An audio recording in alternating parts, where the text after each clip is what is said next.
انگریزی افسانہ کا ترجمہ ہے۔ لطیف مزاج سے بھرپور یہ افسانہ ماہنامہ معارف کے شمارہ اگست 1900 میں شائع ہوا۔ اسی سال ان کا دوسرا افسانہ نشہ کی پہلی ترنگ معارف ماہ اکتوبر جلد نمبر 3 شمارہ نمبر 5 میں شائع ہوا۔ یہ افسانہ ترکی زبان کے مشہور افسانہ نگار خلیل رشدی بے کے افسانے کا ترجمہ ہے۔ یلدرم کا پہلا تبازات افسانہ احمد ہے جو مئی 1909 میں علی گڑھ منتھلی میں شائع ہوا۔ شخصی خاکے کی تکنیک پر لکھا ہوا یہ افسانہ کردار نگاری کا اچھا نمونہ ہے۔ ان کا پہلا افسانوی مجموعہ خیالستان کے نام سے 1910 میں منظر عام پر آیا۔ خیالستان کا پہلا اور سب سے طویل افسانہ خارستان و گلستان ہے۔ 40 صفحات پر مشتمل یہ افسانہ 3 حصوں میں منقسم ہے۔ پہلے حصے کا عنوان گلستان، دوسرے حصے کا عنوان خارستان اور تیسرے حصے کا عنوان شیرازہ ہے۔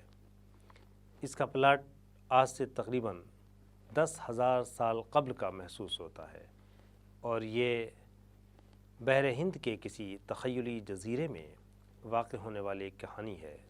اس کا موضوع دراصل جنسی آسودگی ہے، جسے تفصیل سے نہ بیان کر کے محض اس خیال کو پیش کیا گیا ہے کہ مرد کے بغیر عورت اور عورت کے بغیر مرد کی زندگی بے کیف اور بے جان ہوتی ہے۔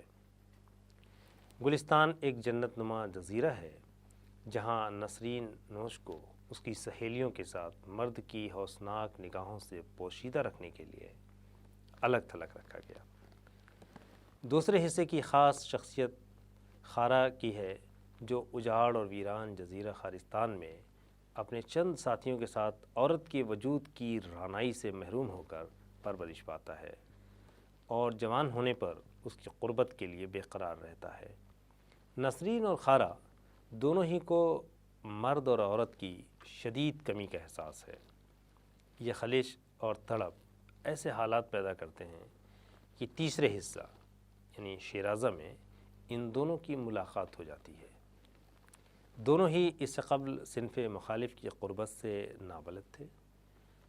ڈرتے اور سہمتے ہوئے دونوں انجانے جذبے کے تحت قریب آتے ہیں۔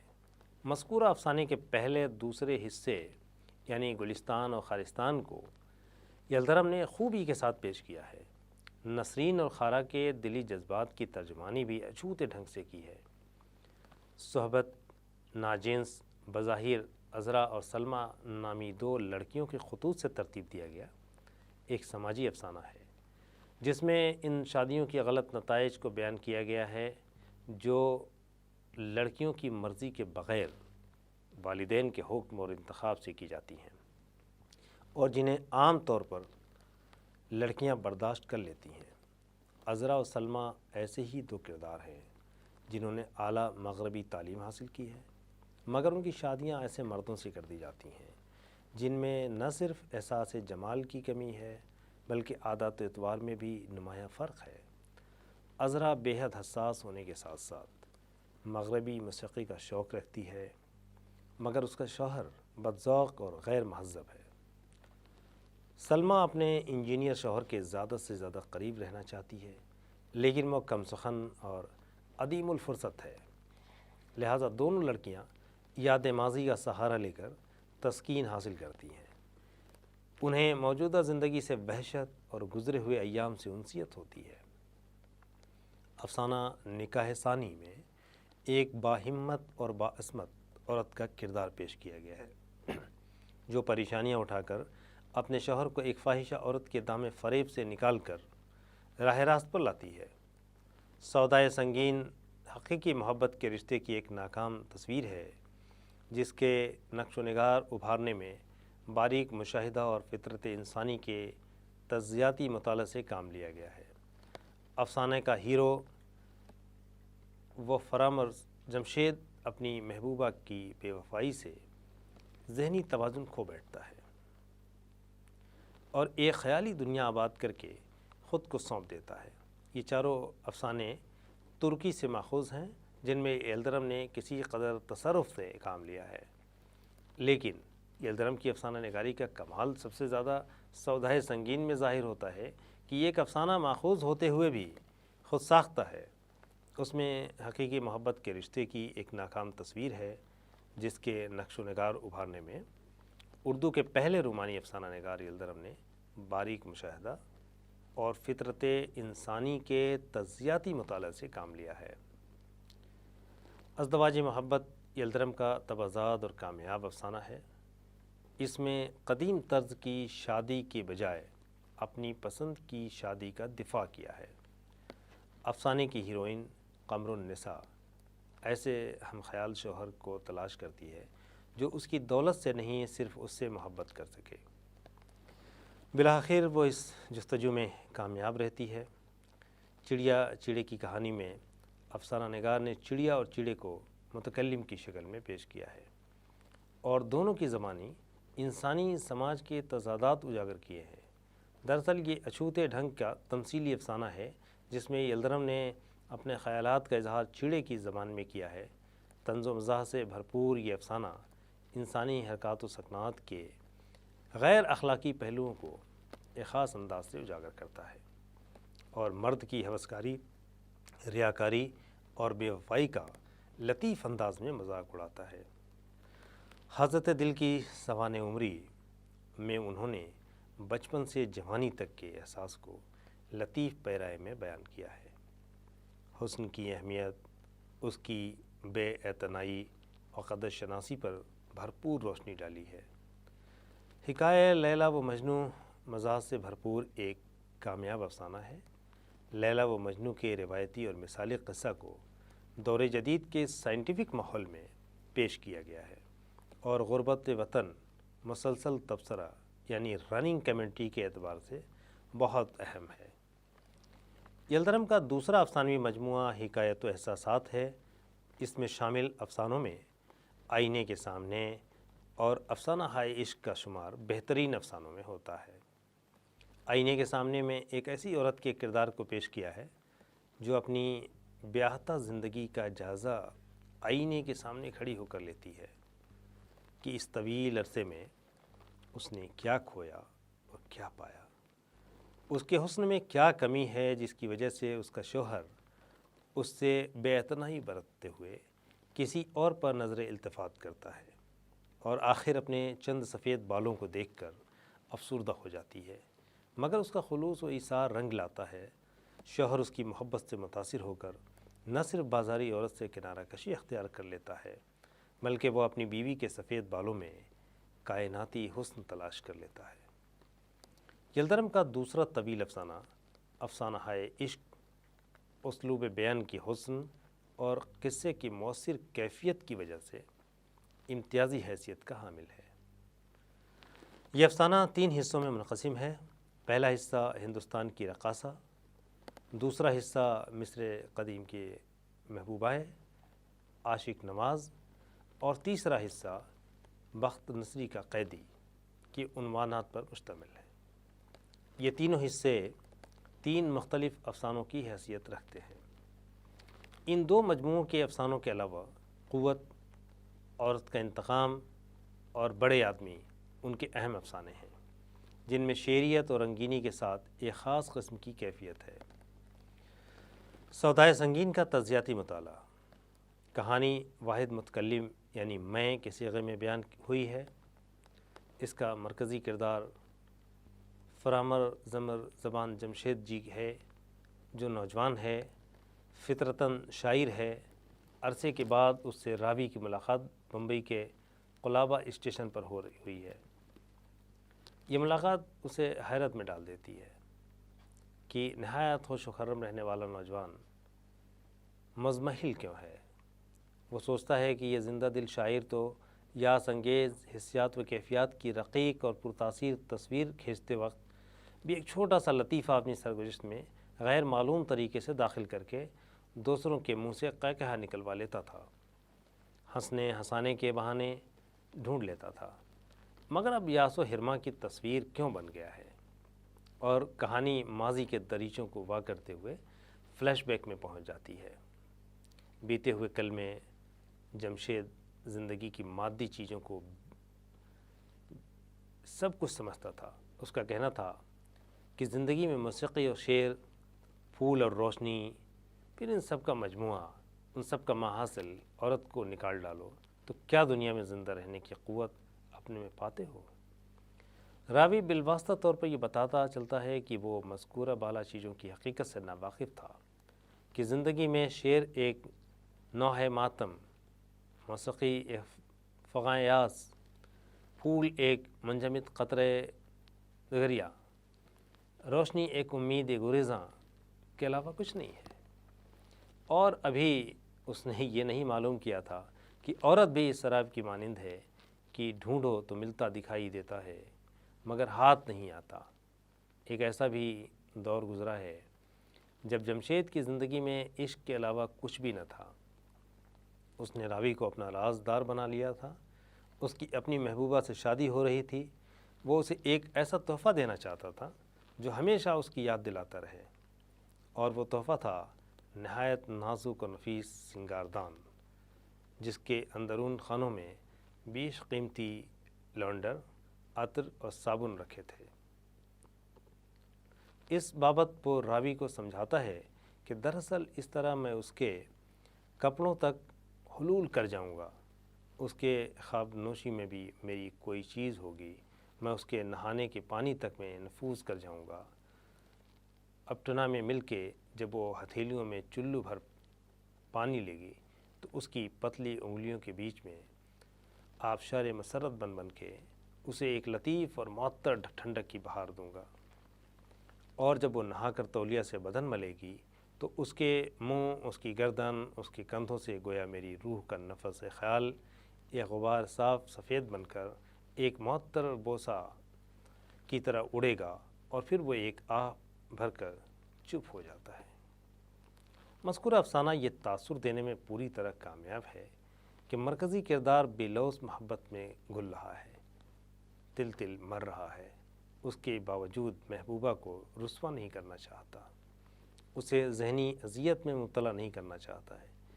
اسی ضبط و صبر اور وسوسہ میں وہ ذہنی توازن کھو بیٹھتا ہے اور ایک پرتصوراتی دنیا آباد کر کے خود کو اس میں غرق کر لیتا ہے، اور غم عشق سے نجات کے لیے طرح طرح کے بہانے تلاش کرتا رہتا ہے۔ افسانے کی زبان نہایت رنگین اور فضا رومانی ہے۔ اس طرح ہم کہہ سکتے ہیں کہ سودائے سنگین حقیقی محبت کے رشتے کی ناکامی کی ایک کامیاب تصویر ہے، جس کے نقش و نگار ابھارنے میں اردو کے پہلے رومانی افسانہ نگار یلدرم نے باریک مشاہدہ اور فطرت انسانی کے تجزیاتی مطالعے سے کام لیا ہے۔ یلدرم نے اپنے افسانوں کے ذریعے مرد اور عورت کو سماج میں ایسی محبت کا حق دلوانے کا جتن کیا جو حقیقی ہو اور رسم و رواج کے بندھنوں سے آزاد ہو۔ سودائے سنگین اس کی بہترین مثال ہے۔ سر عبدالقادر اردو افسانے کا ارتقاء میں لکھتے ہیں کہ سجاد حیدر یلدرم کی طرز تحریر میں جو بات ہمیں سب سے زیادہ پسند ہے وہ اس کی جدت اور اچھوتاپن ہے۔ جب کبھی وہ لکھتے ہیں، نظم ہو یا نثر، اس میں ایک انداز خاص ہوتا ہے جس کا لطف جاننے والے جانتے ہیں، مگر یہ محبت و الفت کا افسانہ جس کی تلخیص کے لیے ہم ان کے ممنون ہیں، ان کی روش کے اعتبار سے بھی نرالے ڈھنگ کا ہے۔ تخیل کا جو کمال اس میں دکھایا گیا ہے بہت کم دیکھنے میں آیا ہے۔ تکنیک کے لحاظ سے ان کے ہاں مسلسل تبصرہ، یعنی جسے ہم رننگ کمنٹری کہتے ہیں، اس کا انداز ہے، جس میں افسانے کے ہیرو جمشید پر مسلسل تبصرہ ملتا ہے۔ انہوں نے پہلی بار اردو افسانوں میں ایسی نثر کا استعمال کیا جو شاعری کے لیے مخصوص تھی، یعنی رنگین اور پرتکلف زبان جس کی پیروی نیاز، فتح پوری، مجنو گورکھ پوری اور حجاب امتیاز جلی وغیرہ نے کی تھی۔ خلاصہ: سید سجاد حیدر یلدرم اردو افسانے کے بانی، رومانی میلان کے معمار، صاحب طرز انشا پرداز اور کامیاب مترجم ہیں۔ انہوں نے انگریزی، عربی اور ترکی افسانوں کے تراجم کے ذریعے اردو افسانے کو ایک نئی سمت دی ہے۔ یلدرم 1880 میں کانڈیر ضلع جھانسی میں پیدا ہوئے۔ آبائی وطن قصبہ نہٹور ضلع بجنور ہے۔ یلدرم نے ابتدائی تعلیم حاصل کرنے کے بعد محمڈن اینگلو اورینٹل کالج علی گڑھ میں 9ویں جماعت میں داخلہ لیا اور پھر یہیں سے تعلیم مکمل کی، اور 1910 میں امتیاز کے ساتھ BA پاس کیا۔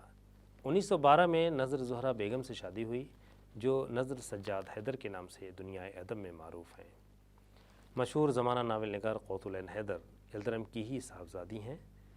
11 اپریل 1932 کو لکھنؤ میں یلدرم کا انتقال ہو گیا۔ یلدرم کی اہم تصانیف میں خالستان اور حکایات و احساسات، نیز ناول ثالث بالخیر، زہرہ، مطلوب حسینہ وغیرہ شامل ہیں۔ خالستان اور حکایات و احساسات میں یلدرم کے افسانے شامل ہیں۔ صنف افسانہ میں رومانی میلانات کو فروغ دینے میں یلدرم کا نام سر فہرست ہے۔ انہوں نے افسانوی ادب کی رائج فنی اور فکری ضابطوں سے ہٹ کر اردو افسانہ کی راہ نکالی۔ وہ ترکی زبان کی نفاست، کشش، شیرینی اور خیالات کی رانائی کو بہت پسند کرتے تھے۔ اس اعتبار سے انہوں نے پہلی بار اپنے افسانوں میں ایسی نثر کا استعمال کیا جو شاعری کے لیے مخصوص تھی، یعنی مقفع اور مسجع عبارت، مرصع اور رنگین زبان۔ یلدرم کے افسانے زبان و بیان سے قطع نظر افسانے کی تکنیک کے اعتبار سے کمزور ہیں، لیکن نقش اول کی حیثیت سے جب ہم ان پر نظر ڈالتے ہیں تو پلاٹ اور کردار کی نشو و نما، ترتیب اور تعظیم ایک زاویے سے نظر آتی ہے۔ انہوں نے افسانے کے لیے جو لہجہ استعمال کیا ہے وہ نہایت شگفتہ، پرزور اور دلچسپ ہے۔ انسانی فطرت کی دلکشی اور حقیقی تصویریں ان کے افسانوں میں نظر آتی ہیں۔ سودائے سنگین یلدرم کا مشہور افسانہ ہے۔ اس میں مسلسل تبصرہ یعنی رننگ کمنٹری کی تکنیک اپنائی گئی ہے۔ مرکزی کردار ناکام محبت کے نتیجے میں ذہنی توازن کھو بیٹھتا ہے اور ایک تصوراتی دنیا آباد کر کے خود کو اس میں غرق کر دیتا ہے۔ یہ افسانہ حقیقی محبت کے رشتے کی ناکامی کی ایک کامیاب تصویر ہے، جس کے نقش و نگار ابھارنے میں یلدرم نے فنی ریاضت کا ثبوت دیا ہے۔